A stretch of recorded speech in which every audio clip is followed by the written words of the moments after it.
अब इनके बचपन से आते हैं, इनके प्रारंभिक जीवन से आते हैं, स्कूलिंग, कॉलेज और क्रांतिकारी गतिविधियों में कैसे शामिल हुए, उन सभी पहलुओं के ऊपर बात करेंगे। देखिए दोस्तों, इनके जन्म के ऊपर कुछ विवाद हैं। जन्म की जो तारीख है उसको लेकर अलग अलग हिस्टोरियन अलग अलग तरीके की बातें करते हैं, लेकिन जो सबसे ज्यादा जो मान्य डेट है वो मानी जाती है कि 27 सितंबर 1907 को इनका जन्म हुआ था। कई जगह आपको 28 सितंबर लिखा हुआ मिलेगा, कई जगह आपको 24 अक्टूबर भी लिखा हुआ मिलेगा, तो उसमें आप ज्यादा कंफ्यूज मत होइएगा। जो सबसे ज्यादा मान्य डेट है वो है 27 सितंबर 1907। इस दिन लायलपुर जिले के बंगा नाम के एक गांव में इनका जन्म हुआ। आज के समय ये पाकिस्तान में आता है बंगा। अब भारत और पाकिस्तान का बंटवारा तो 1947 में हुआ। उस समय भारत का हुआ करता था, ब्रिटिश इंडिया का हिस्सा हुआ करता था, जो कि ब्रिटेन के अंडर हुआ करता था।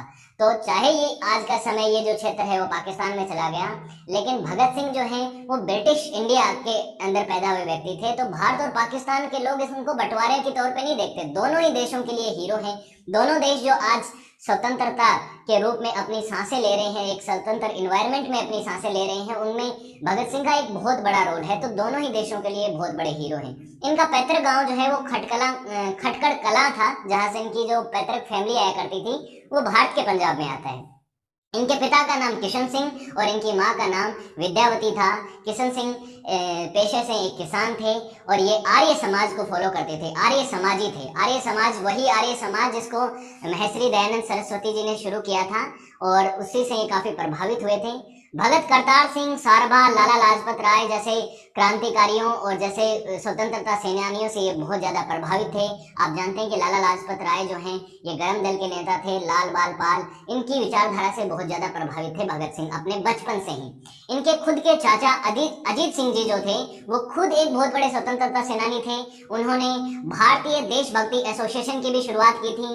अजीत सिंह के खिलाफ लगभग ब्रिटिश हुकूमत ने 22 केस चला रखे थे क्रांतिकारी गतिविधियों में शामिल होने की वजह से, जिससे बचने के लिए अजीत सिंह को ईरान जाना पड़ा था।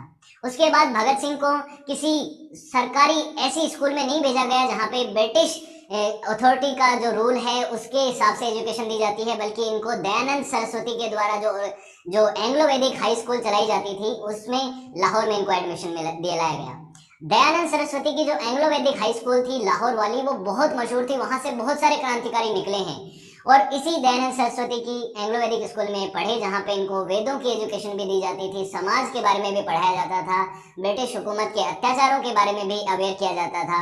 उसके बाद इन्होंने लाहौर के नेशनल कॉलेज में बीए की पढ़ाई शुरुआत की, जिसको ये पूरा नहीं कर पाए और इन्होंने नेशनल मूवमेंट में शामिल होने के लिए बीए की पढ़ाई को बीच में ही छोड़ दिया था। इसी बीए की पढ़ाई के दौरान इनकी मुलाकात सुखदेव थापर से हुई, भगवती चरण जी से हुई और भी बहुत सारे जो क्रांतिकारी थे वहां इनसे मिले। यही सुखदेव इनके आगे चल के साथी बने, मौत के भी साथी बने, साथ में इनके साथ इन्होंने बलिदान दिया है। तो ये सुखदेव थापर यही मिले थे। कॉलेज के दिनों में अगर बात करें तो ये नाटक कला में बहुत पार्टिसिपेट किया करते थे, बहुत ही लाइवली पर्सन थे भगत सिंह। ऐसे नहीं कि सिर्फ क्रांतिकारी की जिस तरीके की विचारधारा हमें रिजिड विचारधारा दिखाई जाती है, क्योंकि देखिए दोस्तों भगत सिंह के बारे में हमें हमारी किताबों में बहुत ज्यादा नहीं पढ़ाया जाता। स्कूलों की किताबों में ये हमारा दुर्भाग्य है कि भगत सिंह को सिर्फ इतना दिखा दिया जाता है कि उन्होंने सैंडर्स की हत्या करी, पार्लियामेंट में बम धमाका किया और उसके बाद उनको फांसी दे दी गई, एक क्रांतिकारी थे, वीर थे।